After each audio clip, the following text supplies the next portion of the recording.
All right, thanks, Tavia. I appreciate the introduction and also for the invitation to give this webinar. This is a topic that I'm super excited to present on.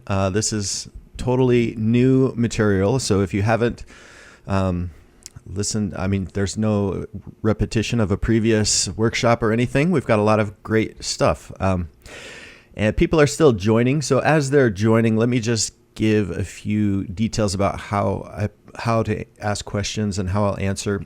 If you have a question at any time, you can always just add it to the chat, send it to everyone in the chat, and I will glance at the chat periodically. Also, throughout the presentation, I'll pause and ask if people have questions, and then you can speak your questions or otherwise ask your question, and then also at the end. But I'm not the sort of person who wants to postpone everything until the end because sometimes a question is relevant in a moment.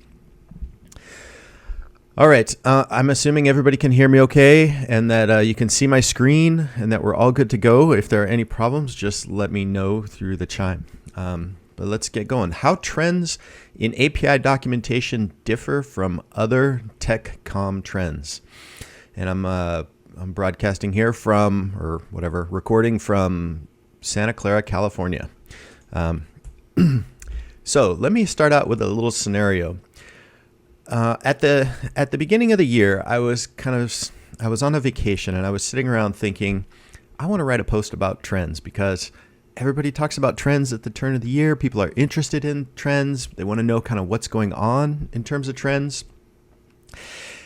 And I started to do some research. I started to read up on what had been said about trends previously, because this is really what you have to do, right? In order to say anything interesting about trends, you need to find out what's already been said about trends.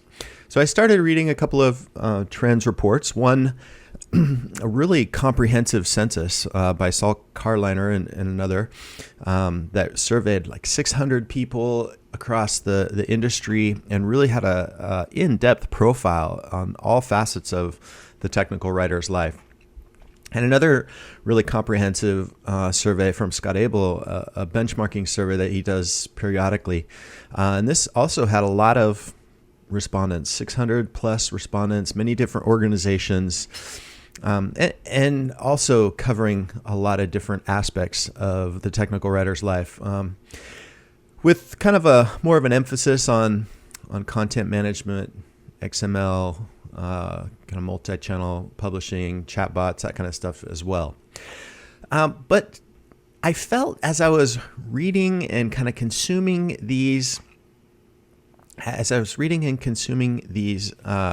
these reports, these surveys, I felt that they weren't addressing the whole scenario. They were sort of leaving out a huge trend that I felt was undeniable, that was really interesting and super prevalent. Primarily, that trend is the one that is kind of developing within the Doxis Code API doc kind of communities. The people who had sort of embraced this new tool set, who were more embedded with engineering type documentation and teams. And I felt like there were a lot of questions that just weren't covered. I wanted to know how technical writers integrated with agile teams, with Scrum teams. I wanted to know, who handled reference documentation, engineers or others. I wanted to know what tools they were using, because I certainly didn't believe that 30% of the people were using FrameMaker, or that 76% of the people were writing and publishing in Word, or that 30% were using help authoring tools, hats, and certainly that only 21% were using Markdown seemed odd to me, at least within this specific community. So I decided to create my own survey, and I focused this survey only on people writing documentation for developers or engineers. This is a huge sort of segmentation of the survey that the other surveys didn't have. The other surveys were focusing on just the tech comm community as a whole, but I just wanted to know, what are the trends for those who are focusing on developer docs. I brainstormed around 50 questions, most of them multiple choice. It would take about 10 minutes to complete.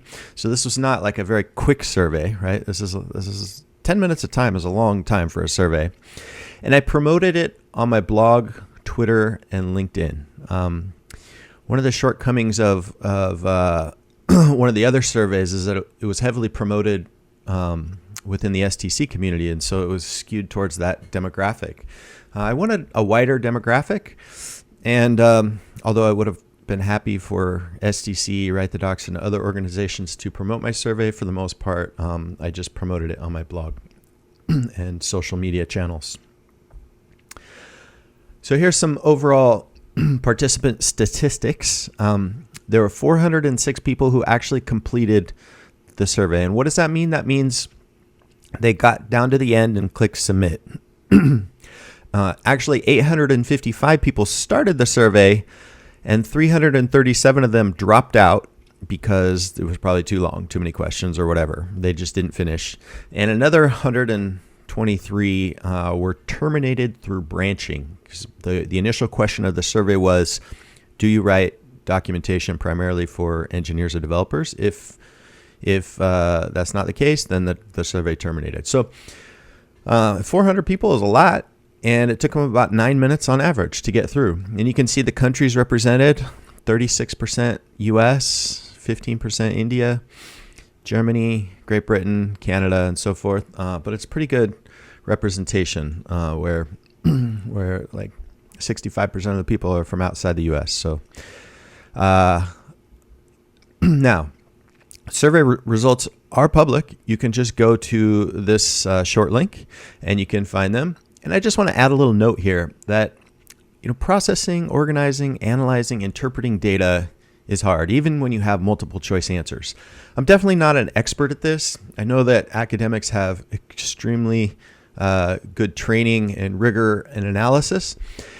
But I feel that if you have 400 plus responses, it's kind of hard to ignore a trending answer. And so that's what I'm hoping for here, is that I have enough responses so that I can feel comfortable with at least the standout trends. And with 50 questions, a few of them were a little vague and kind of didn't provide a lot of insight, but for the most part, many of them did.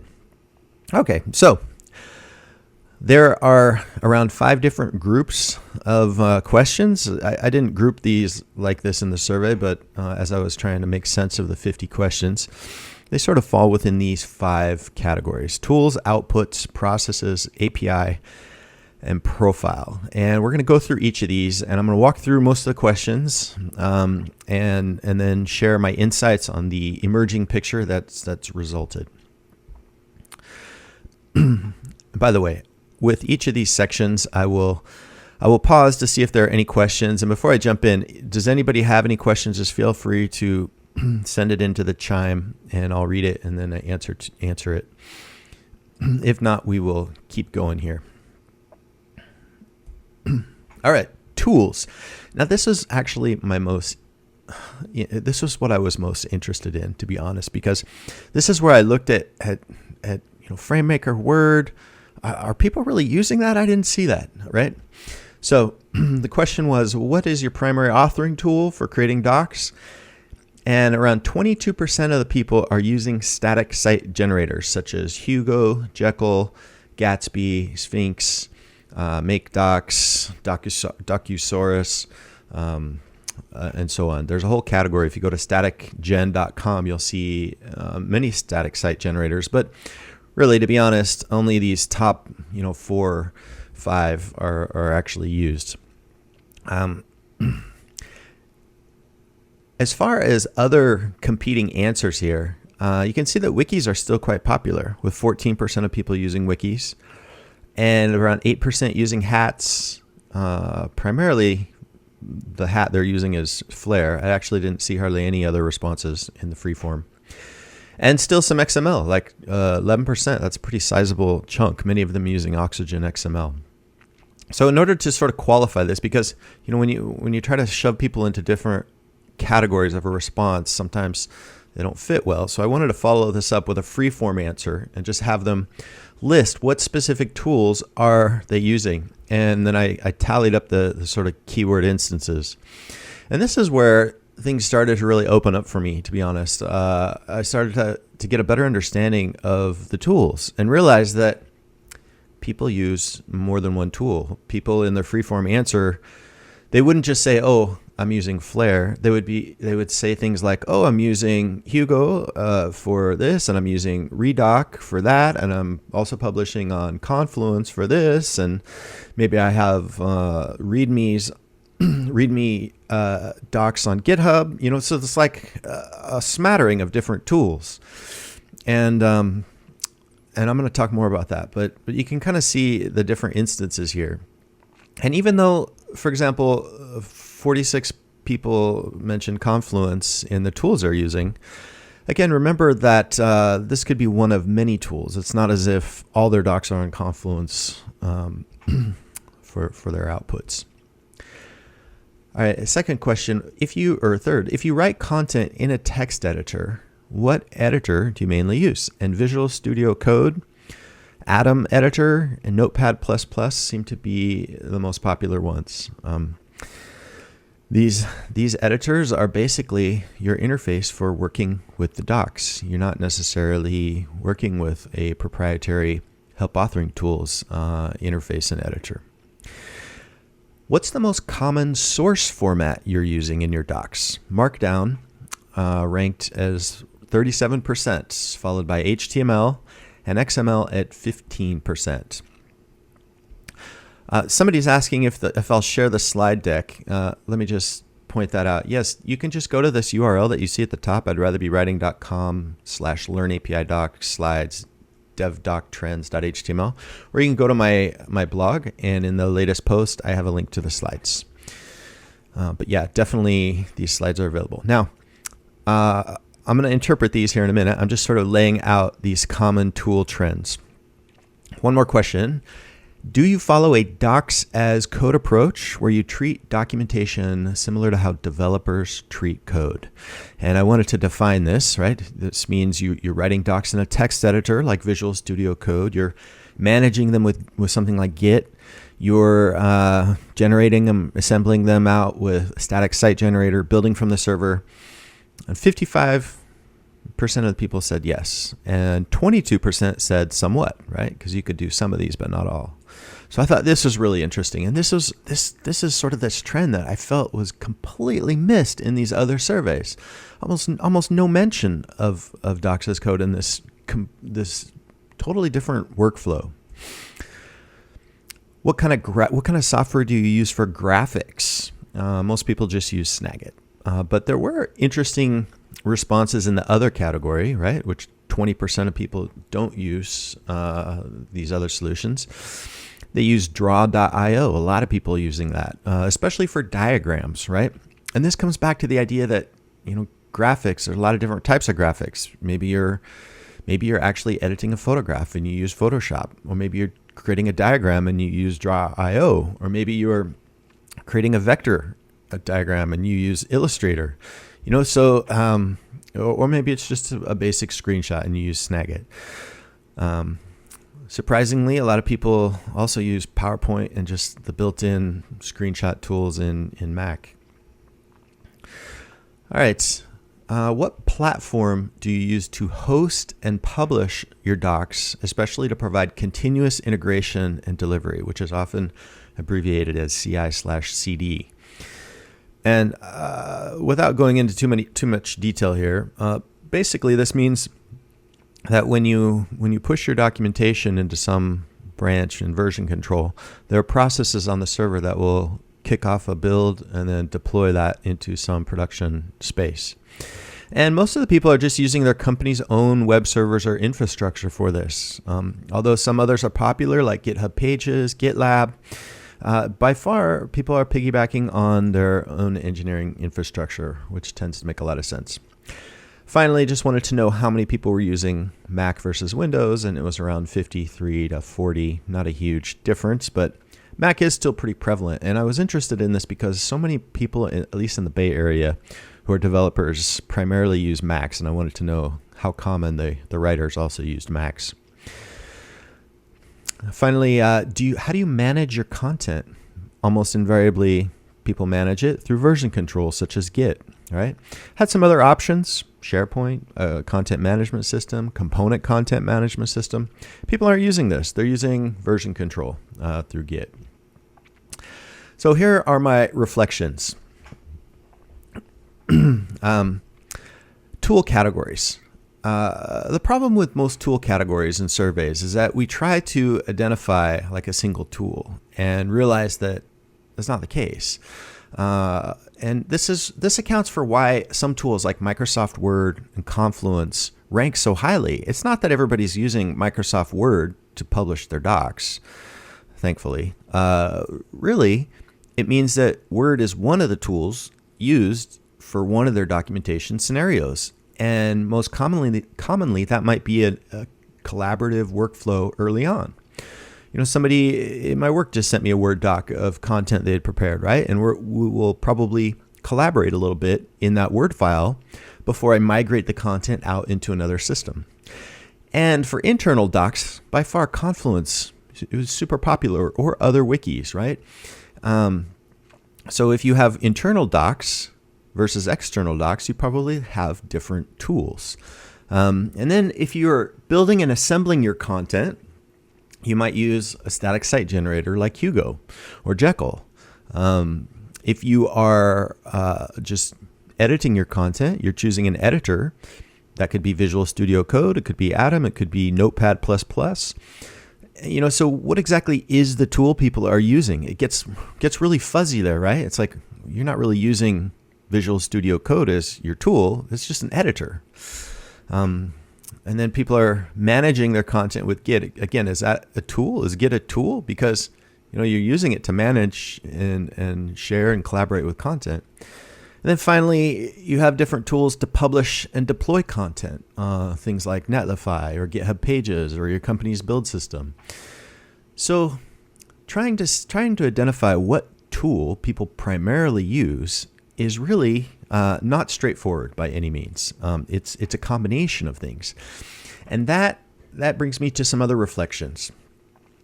A lot of people, they're working in Markdown and they treat it kind of like DITA is treated, as some kind of industry standard that can be used in many different tools and which is supported by many different systems. If you're working in DITA, whether you're using Oxygen XML, Epic Editor, or some other XML editor, it doesn't really matter because the format is what matters. And same with Markdown. People could be editing on GitHub in Markdown. They could be writing Markdown in a text editor on their file. They could have some other system that supports Markdown. It's sort of like the standard that's shared and supported by so many tools that can process and manipulate it. Another epiphany is that this model where we had a single tool for authoring, review, and publishing is sort of gone. I think a lot of help authoring tools provided this everything in one tool kind of package where the tool that you use to both author content and build out your output and publish it and do reviews is all kind of the same thing, the same help authoring tool. That's not the case anymore. If you go to this Jamstack examples link that I have here, Jamstack is kind of a description for the suite of tools that are hooked together. J is JavaScript, and A is API, and M is Markdown. That's what Jam stands for. And they're used in many different combinations, and you have like 5 or 6 tools all used together, working on different parts of the authoring and publishing solution. And then finally, I realized that some people don't even use hardly any editor. They're developers or others working primarily strictly in code. They're just making code annotations. So they're working in IntelliJ IDEA, which is a Java IDE, or some other IDE, and that's it. They're not even building this out. They're just like code annotations are the beginning and the end of what they do. So it's a really different space. It's really interesting. I've also got a post that I kind of dive into even more about tools. And if you want to learn more about this, click this link here from the slides or just search for this on my site. But basically, we've sort of gone in a lot of different directions with tools in the last 50, 60 years, from PDF to web, XML, wikis, CCMSs, docs as code, and they all have different strengths. Definitely in the space of developer docs, docs as code has a particular benefit, and that benefit is to unlock collaboration with developers because you're meeting them in the same tool space as what they're accustomed to. So if that is like a benefit you want, and you want to collaborate more with developers, it makes sense. If you're not collaborating with developers, it doesn't make a lot of sense, right? You may have other needs that make more sense. Maybe you're sharing content across multiple parts of the enterprise. Well, then you'd probably want a CCMS. Or if you're doing heavy amounts of translation and reuse with documentation that has a lot of variants and outputs and versions and languages, then XML makes sense and so forth. Okay, so the emerging picture from this survey about tools is that writers will often use Confluence, Word, Google Docs for early content development. Then they will assemble and build their docs using a static site generator, such as Hugo, Jekyll, Gatsby, or MakeDocs. And they'll work in Visual Studio Code as the editor. They will publish their docs using a docs as code model with Git to trigger some kind of continuous integration model, usually deploying that output on the company's own infrastructure. And there's also a decent amount of usage of wikis, Oxygen XML, and Madcap Flare. A lot of this emerging picture is sort of clarified in the comments, because with every single question on my survey, I always include an other option that lets people kind of fill in the blanks. I never try to force people into making a selection that doesn't fit. And so that's been very helpful. Okay, so that's it for the tools section. Let me just glance at the questions to see if anybody actually has a question or they're just kind of sharing their tips. Also, now one other tool that I find a little bit curious here. A lot of people mentioned Redoc as a tool, and here again, I wasn't really sure how to interpret this, because there's a whole category of tools that process an OpenAPI description. Is that an authoring tool, or is that just a publishing tool, a rendering tool? It wasn't clear, so I kind of I moved a lot of that into the API section. Let's see, any other questions? Okay, people talking about different ways. Okay, why is Flare used in the process, or how? Well, there's a lot of people using Flare. I think I counted, in the FREEFORM question, what specific tool are you using? There were a lot of Flare users, and I think it's because a technical writer often works on conceptual tutorial content, not reference content. And by reference content, I mean a list of your endpoints or your classes and the parameters and such. But in the narrative conceptual space, where you're describing how to achieve an end, you need a tool that you can author in, that you can organize things in. You have more robust needs, and so maybe that's used more. All right, but yeah, beyond that, I don't know. Okay, did no respondent use XMetal? So I grouped the XML editing tools into one category: Oxygen XML, XMetal, and other XML editing tools. So if people decided to list their specific tool in the FREEFORM, then they would have listed XMetal. I don't think very many people are using XMetal. I mean, it was mainly Oxygen XML. I counted up trends and sort of tallied them up. Let me go back to this. There we go. I tallied up trends and only counted ones that were like 7 instances or higher. But there were a ton of like one-off tools, just 1, 2 people, 3 people. Probably not worth surfacing here. Okay, let's keep going to outputs. All right. What's a primary output format? Well, web content, which is no surprise, but PDF accounted for 23% of the output, which surprised me because I thought PDF was basically going extinct, particularly in this space, but it does not appear to be. Do you create video tutorials or screencasts? No, by 57% of the people, but yes, by 28%. Again, this sort of astounded me because I was really curious whether developers wanted or liked video tutorials.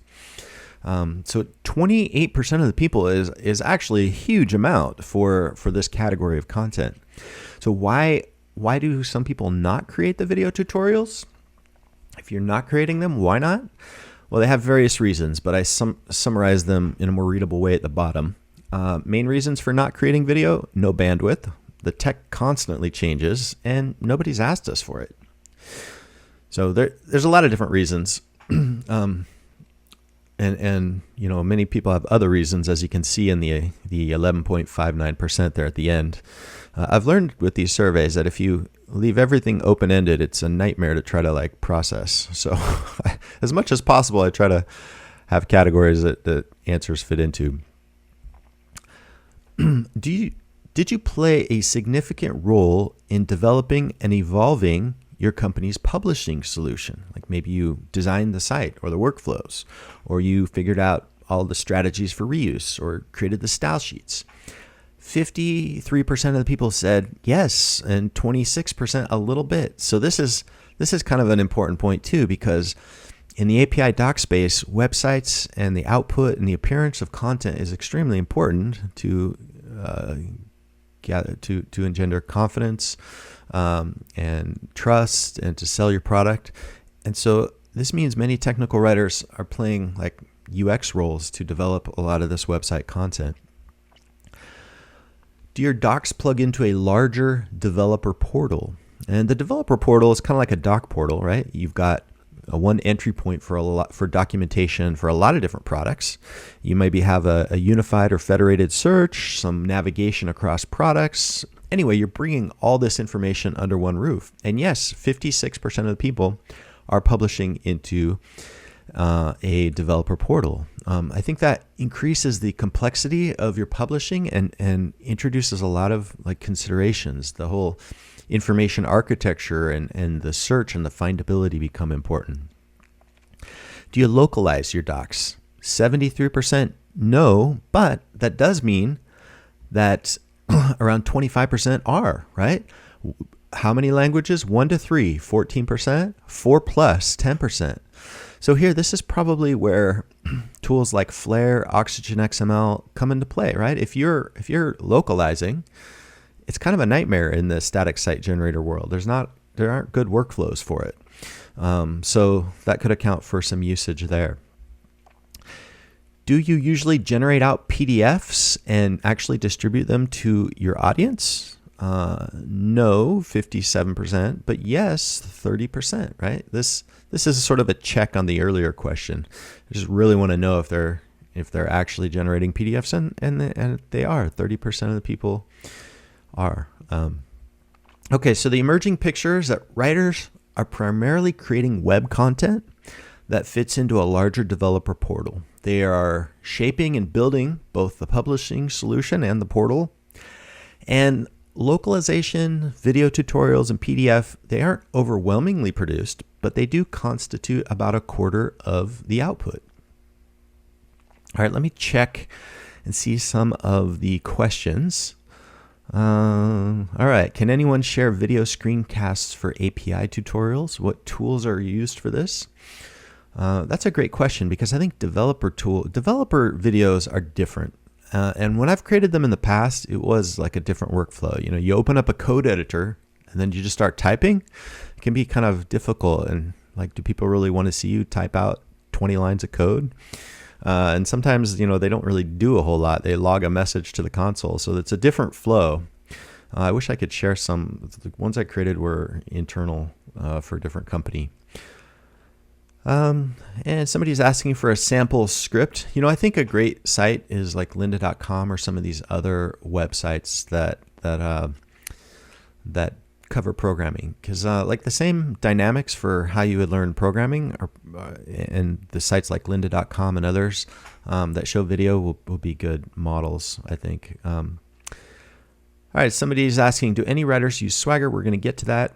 Can a wiki-based site be considered a developer portal? Of course, right? A developer portal is basically a site that collects a lot of different docs that is sort of where you go into to get information. However, a developer portal usually also has a developer login where they go in and get API keys or make other kinds of like configurations. Maybe they create a quote app that they then use as part of their authentication solution.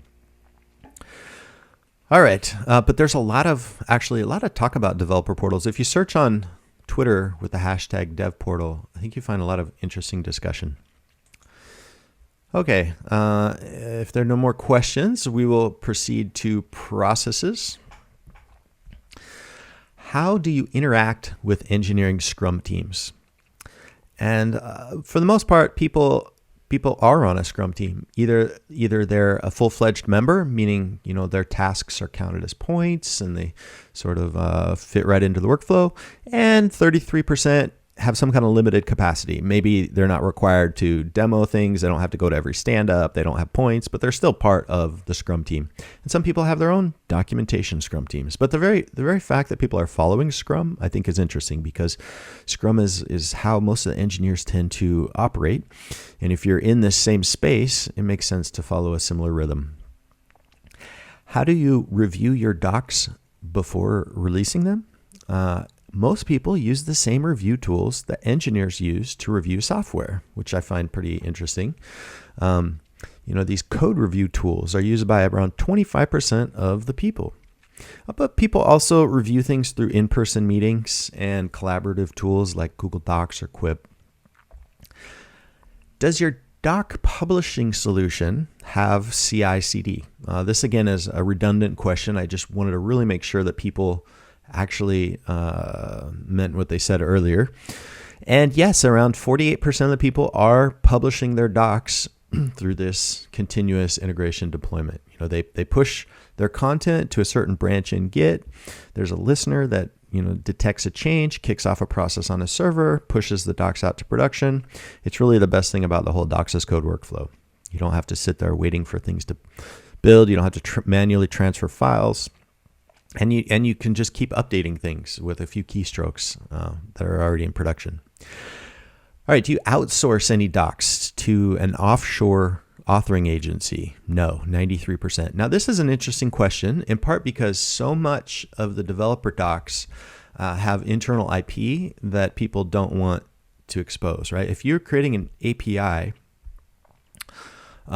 especially if it's like an internal one, and you ship that off to a country that doesn't respect intellectual property, right? You lose a lot to your product there. So maybe that's coming into play here.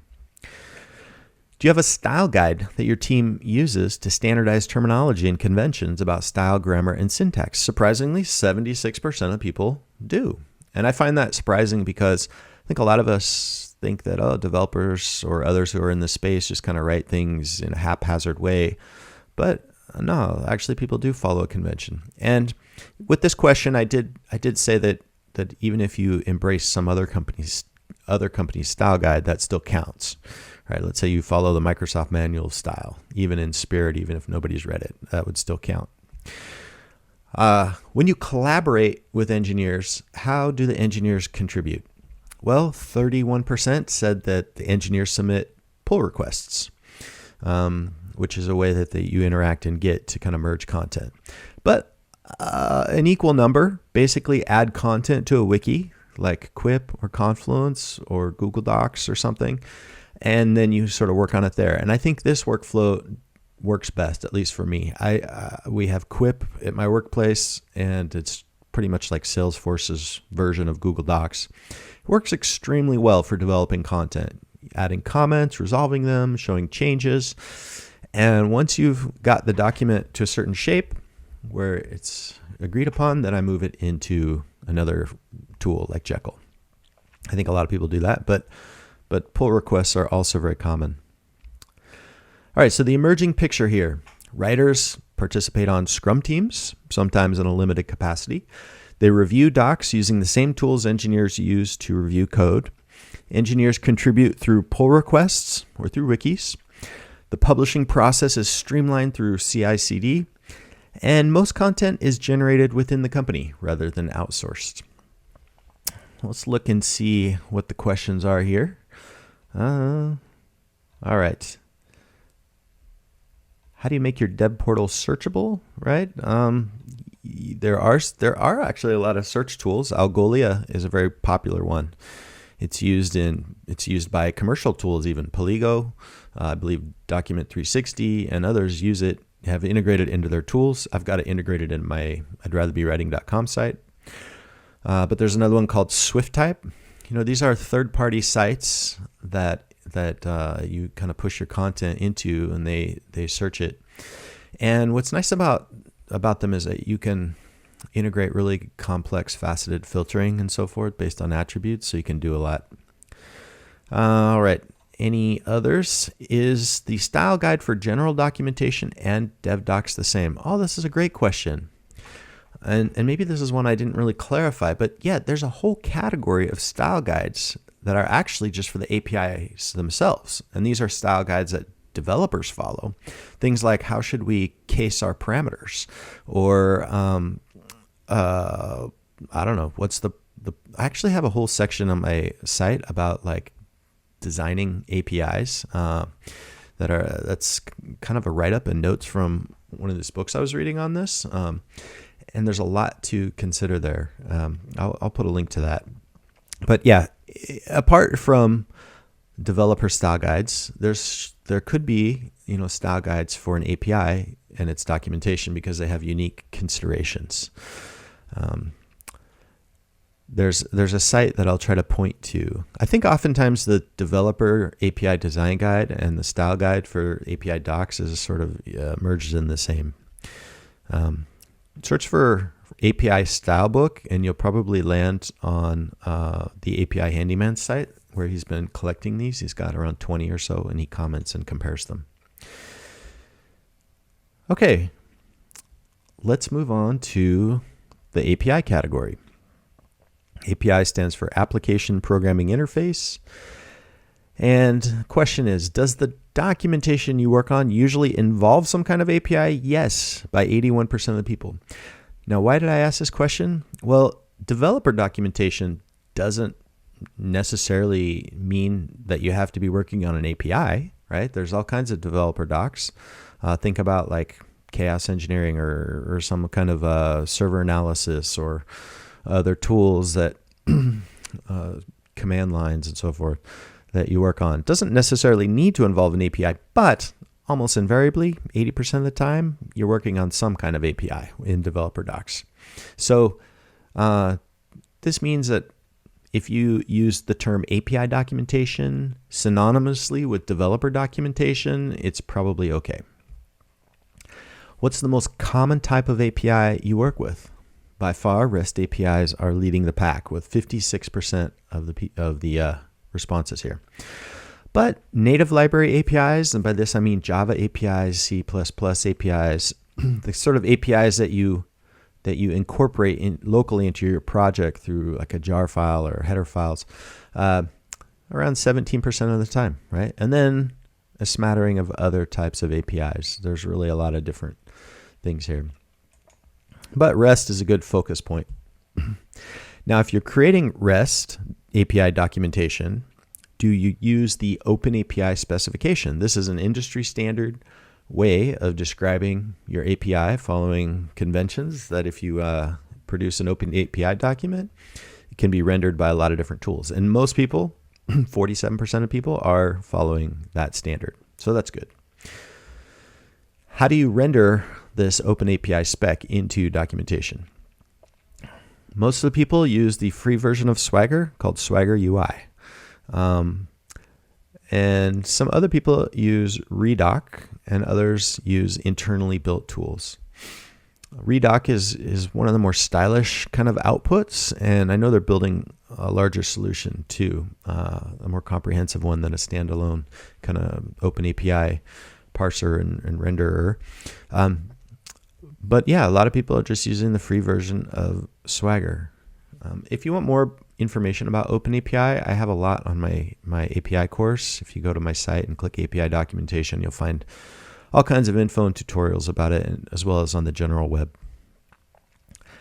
Now, here's the big question that people always ask. Do you primarily create the OpenAPI spec manually, opening up in a text editor and cracking away at it, or do you auto-generate it from annotations in the code? And the responses are split. About 22% manually do it, 23% auto-generate it. Some people do both, right? Maybe you manually create it first, then you transition to code annotations, and then a lot of people just aren't using it. All right. Who generates the OpenAPI spec at your company? Is this something engineers do, or is this something the tech writers do? Primarily, it's the engineers, 36% of the time. So if you're working in API docs, you wonder, am I responsible for creating the OpenAPI spec and doing all this? Probably not. You may just be editing it to make sure it aligns with that design style guide. Now, what about native library APIs, your Java, your C++, reference docs for these? Who creates that reference content? Primarily engineers. Same with the OpenAPI content. What are the most common programming languages you need to know in your role with docs? This is another hugely popular question, right? So many different starting points. JavaScript seems to be the most popular, followed by Java, and then Python. And then after that, it's the C languages.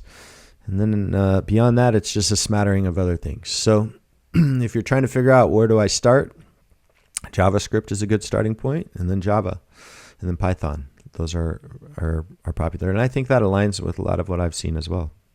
Although I think C++ is going to be more popular because in part, C-based languages fit more with the Internet of Things space where devices can't really support more robust platforms. Which of the following new or trending technologies are you documenting or will likely be documenting this year? The main answers: machine learning, big data, artificial intelligence or AI, data privacy, security, and Internet of Things or IoT. This is just sort of we hear a lot about blockchain and neural networks and, I don't know, new currencies. Those don't seem to be trending within this space. So the emerging picture is that almost invariably, developer documentation involves working with an API, and it's usually a REST API. And when documenting the REST API, most people are using the OpenAPI spec. Both the writers and the engineers collaborate as they generate out docs using Swagger UI or a custom parser. And the most important languages to know are JavaScript, Java, and Python. All right, let's pause here to see what kind of questions. Wow, nobody's asked a question in this section. I'm wondering why. Maybe it's not as interesting or not as many gray areas. But anyway, I mean, this is when you're navigating the space as a technical writer, it helps to know what the trends are. Like what tools to use. There are dozens of different ways to take your OpenAPI spec and build an output. In fact, there are multiple formats: RAML, API Blueprint. Most people have adopted the OpenAPI, but there are so many questions. What do you focus on to just ramp up your technical skill set? How should you be collaborating, or should you be collaborating? Who's going to do the reference material? These are often fuzzy areas when you're a tech writer in this space. So I'm hoping to sort of clarify what are the trends that can give you sort of guidelines for what you would be comfortable and confident in doing. All right, let's move on to the last section, the profile. This is just sort of demographics. Somebody asks, how do you hide some things from the OpenAPI spec and filter in docs? Yeah, I can't remember if the OpenAPI has like a private attribute. I kind of don't think so, but maybe that was requested by some. But I believe you can, somebody says you can use tags Um, yeah, tags definitely allow you to group different endpoints, but as far as like completely removing, for example, private endpoints, I believe that's often done when you generate the OpenAPI file. Oh, somebody even has xprivate true. Great, thanks. All right, who is primarily responsible to produce the OpenAPI spec, the engineering, or the docs team? That was one of the questions, and it's mostly the engineers who do it, although many people collaborate. Many writers collaborate with engineers. I mean, often the engineers will create it, but then the writer will go in and edit the descriptions and make sure it makes sense. So that's a sort of collaboration. But in many API shops, exactly how you collaborate becomes a question, because if all the content, the descriptions are stored in the code annotations, it's going to be harder for the writer to jump in there. Developers are often wary about that. They're like, do I want a writer messing in my code? And if you're a writer, you're like, well, I want more control over the content. I'd rather create it myself, right? Have it in a separate tool, a separate Word file. But then you've got problems about documentation drift and so on. So there's a lot of considerations here, trade-offs. You have to figure out what works best for your scenario.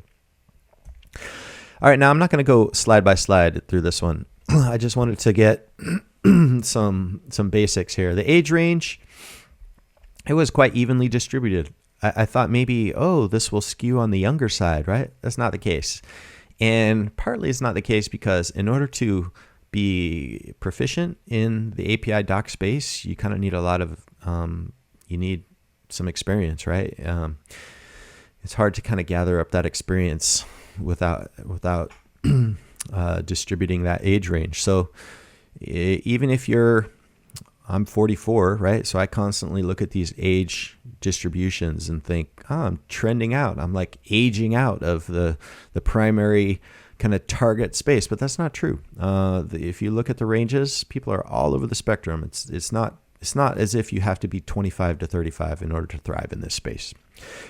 And same with gender. It's not super male dominated like the programming space. I think Stack Overflow has done gender surveys about programming, and it's alarming how male dominated and the bro culture that predominates in this space. I mean, I think I've seen statistics of like 90% men in programming, right? But no, it's much more balanced in the tech doc space. It's almost 50-50.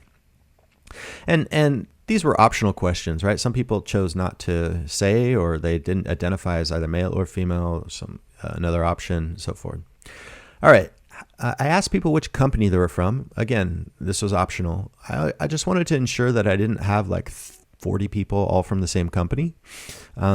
There were some, I think there were 9 people from Google who took the survey, for which I'm really thankful that it was kind of on their radar. Only around 6 or 7 people from Amazon took it, which I found a little bit disheartening, given that there are like 300 technical writers and many of them working in engineering.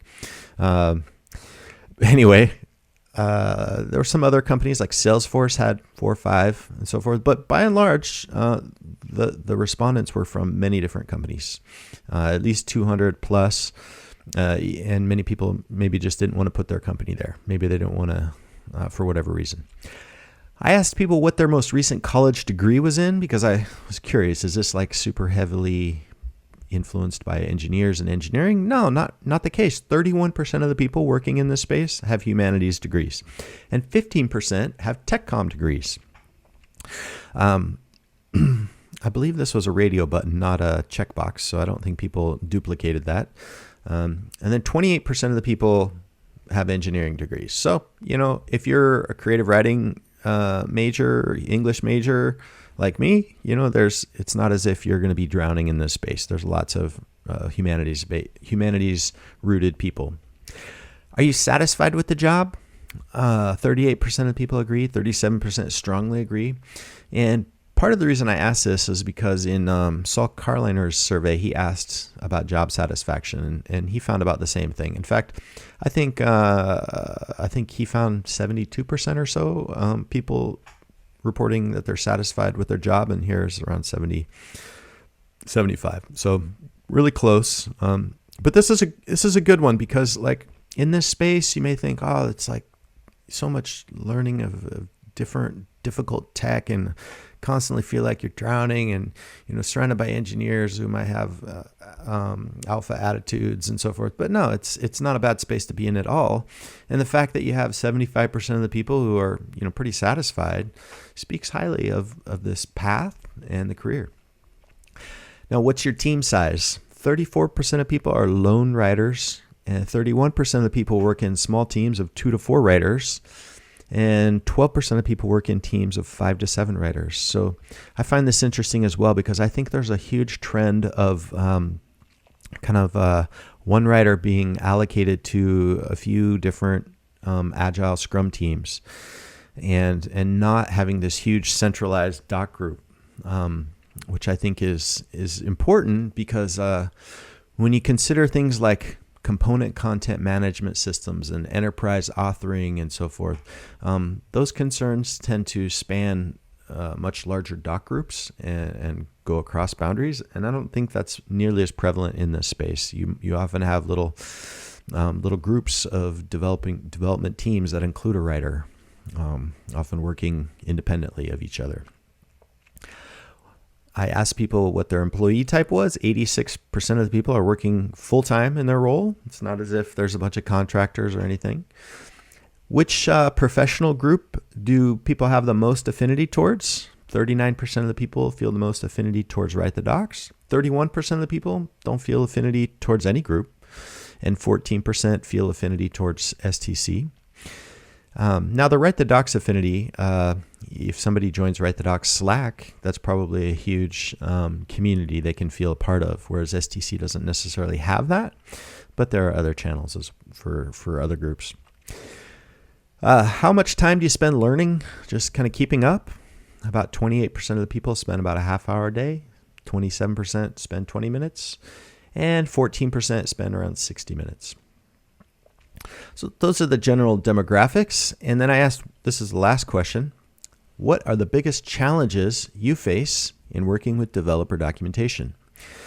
The main answers were technical know-how, just understanding the technologies to the degree that you need to in order to competently document them. That's kind of one of the big ones. And then having the time to create, having the bandwidth to ramp up and then create all the needed deliverables. So technical know-how and time are huge, right? Another big one was getting reviews from the engineers, right? This is not an easy problem to solve. Getting engineers to read lengthy documentation and provide comments, we're still trying to figure out the best approach there. And then another challenge is, how do you address both novice and advanced users?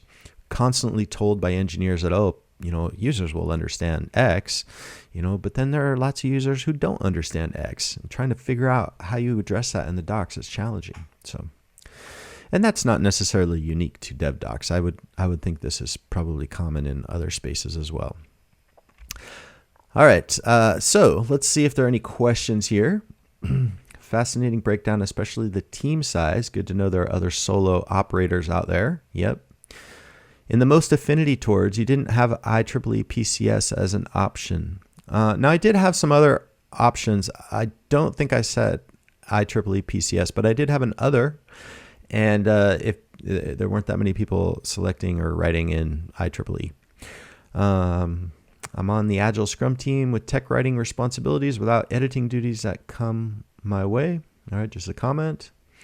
Or with other editing duties. So yeah, I think the editor role is very common, right? Like developers might be writing content, reference content, other tutorials, and you'll probably play a large role in editing and making that content make sense. I spent yesterday going through probably a 500-word doc that an engineer had written, and I had questions and issues about almost every line of it, right? All right, the size and intricacy of the system can also be a challenge. Yeah. Like it's not just the technology, but like the scope and how fragile some of these things are. I have one of my projects. It takes like 4 hours to get through the tutorial, and if you mess up in one part, the whole thing collapses.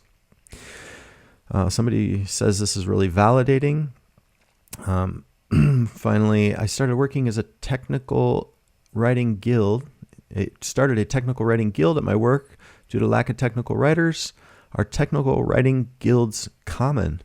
The word guild isn't so common in the workspace, but there are definitely many technical writing groups. I don't really know what the right term is, but for example, in my workplace we have like group of writers. I think we call them doc ninjas, who go and help other people with writing needs. But then there are also tech writer groups, and then there are other like business writing hubs and so forth. All right, another question: is API usability a field tech writers would jump into, or are they limited to API docs? No, I don't think API usability is substantial enough to be its own specialization, but you definitely could be a power player in that space. And let me just point out this article I was talking about with API usability. If you come into my site, go to API documentation, and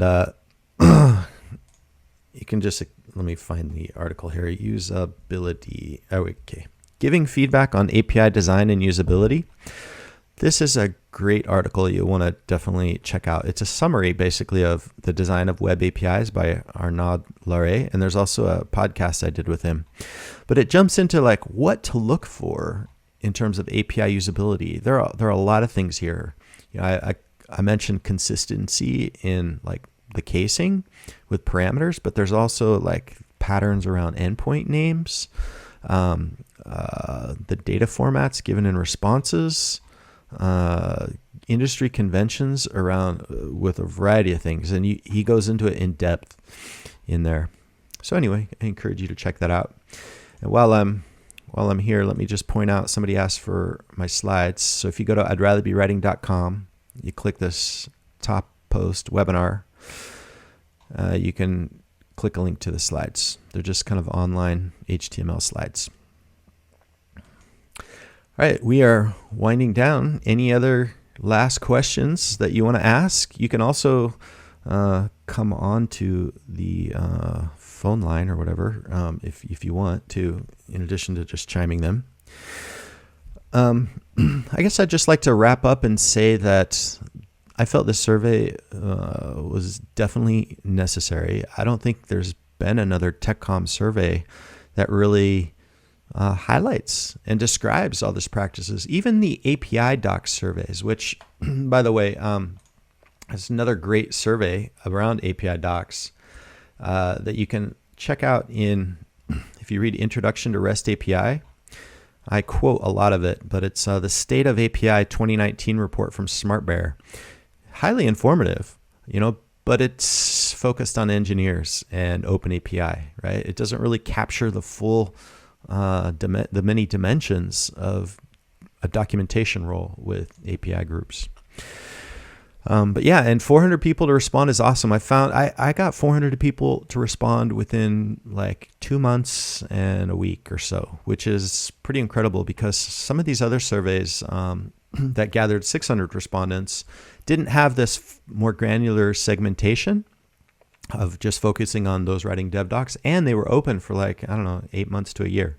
So I feel like I've got a vehicle to find information, and definitely if I perceive like some kind of lack of information, I'll create more surveys for it. Okay. Thanks again. If you want more details, like I said, the survey is open. If you want to dive into it, let's say you're an academic and you want to crunch data, I would love to have your input. But otherwise, thank you for listening. And you can follow me on Twitter at Tom Johnson, and I'dRatherBeWriting.com is my blog. And thanks for coming.